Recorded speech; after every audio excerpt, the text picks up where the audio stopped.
أعوذ بالله من الشيطان الرجيم بسم الله الرحمن الرحيم அஸ்ஸலாமு அலைக்கும் வரஹ்மத்துல்லாஹி தஆலா பரகாத்துஹு. 5 நிமிட மதரசாவிலிருந்து ஒரு சிறிய தொகுப்பை உங்களுடன் நான் பகிர்ந்து கொள்ள விரும்புகிறேன். 1. இஸ்லாமிய வரலாறு. சையதுனா பிலால் ரலியல்லாஹு அவர்கள். பிலால் ரலியல்லாஹு அவர்கள் நியூக்ரோ இனத்தை சேர்ந்தவர். பிரசித்தமான ஒரு சஹாபி ஆவார். மஸ்ஜிதுன் நபவியின் முஅத்தினாக இருந்தார். இவரின் தந்தை பெயர் ரபாஹ், தாயின் பெயர் ஹுமாமா என்பதாகும். இஸ்லாத்தின் ஆரம்ப காலகட்டத்திலேயே முஸ்லிமானவர். ஆனால் முஷ்ரிக் ஒருவனிடம் அடிமையாக இவர் இருந்த காலத்தில் விதவிதமான கொடுமைகளை இவர் மீது அவன் கட்ட வீழ்த்து விட்டான். உச்ச பொழுதில் தகைக்கும் மணலில் மல்லாக்க படுக்க வைத்து அசையாமல் இருப்பதற்காக நெஞ்சின் மீது பெரும் பாறாங்கல்லை தூக்கி வைப்பான் எஜமான். சில வேளை சங்கிலியால் கட்டி போட்டு சவுக்கால் அடிப்பான். இவ்வளவு கொடுமைகளையும் தாங்கிக் கொண்டு அல்லாஹு அஹத் என்றே முழங்கினார் பிலால் ரலியல்லாஹு அவர்கள். இவரை இந்நிலையில் பார்த்த அபூபக்கர் ரலியல்லாஹு அவர்கள் இவரை விலைக்கு வாங்கி அடிமை தலையிலிருந்து விடுதலை செய்தார். பிலால் ரலியல்லாஹு அவர்கள் மதீனாவுக்கு மட்டும் ஹிஜ்ரத் சென்றவர். மேலும் நபிகளார் கலந்து கொண்ட எல்லா போர்களிலும் பங்கேற்றவர். அன்னலார் இறந்த பிறகு ஷாம் தேசம் சென்ற இவர் ஹிஜ்ரி 20ஆம் ஆண்டில் திமிஷ்க் நகரில் காலமானார். 2. அல்லாஹ்வின் ஆற்றல். மண்ணுக்குள் பொன். தங்கம் விலை உயர்ந்த ஒரு உலோகமாகும். எல்லோர் உள்ளத்திலும் தங்கத்தின் மீதான ஆசையை அல்லாஹ் ஏற்படுத்தியுள்ளான்.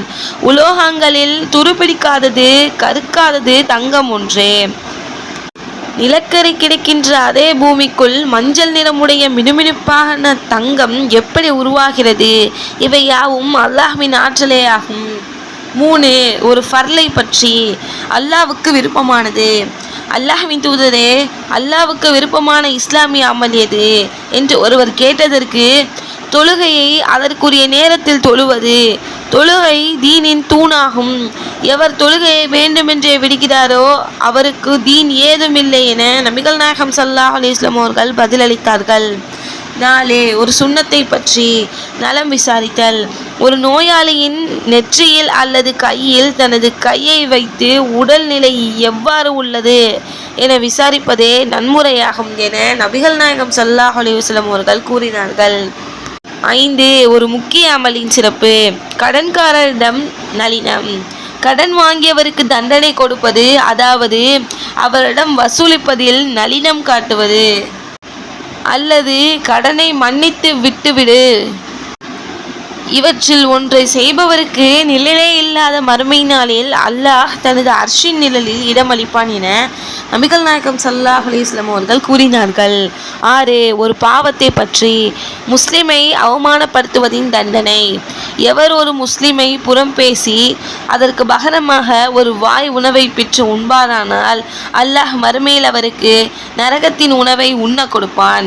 மேலும் ஒரு முஸ்லிமை அவமானப்படுத்தி அதன் மூலம் ஒரு ஆடையை பெற்று அணிவாரானால் மறுமையில் அல்லாஹ் தஆலா அவருக்கு நரக ஆடையை அணிவிப்பான் என நபிகள் நாயகம் ஸல்லல்லாஹு அலைஹி வஸல்லம் அவர்கள் கூறினார்கள்.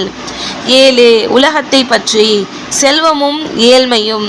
ஓ அபூதர், செல்வம் பெருகுவதால் செல்வந்தர் என கருதுகிறீர்களா என நபிகள் நாயகம் ஸல்லல்லாஹு அலைஹி வஸல்லம் அவர்கள் வினவியதும் ஆம் என்றார் அபூதர் ரலியல்லாஹு அவர்கள். செல்வம் குறைவாக வைத்திருப்பவரை ஏழை என கருதுகிறீரா என நபிகள் நாயகம் ஸல்லல்லாஹு அலைஹி வஸல்லம் அவர்கள் மீண்டும் வினவ ஆம் என்றார் அபூதர் ரலியல்லாஹு அவர்கள்.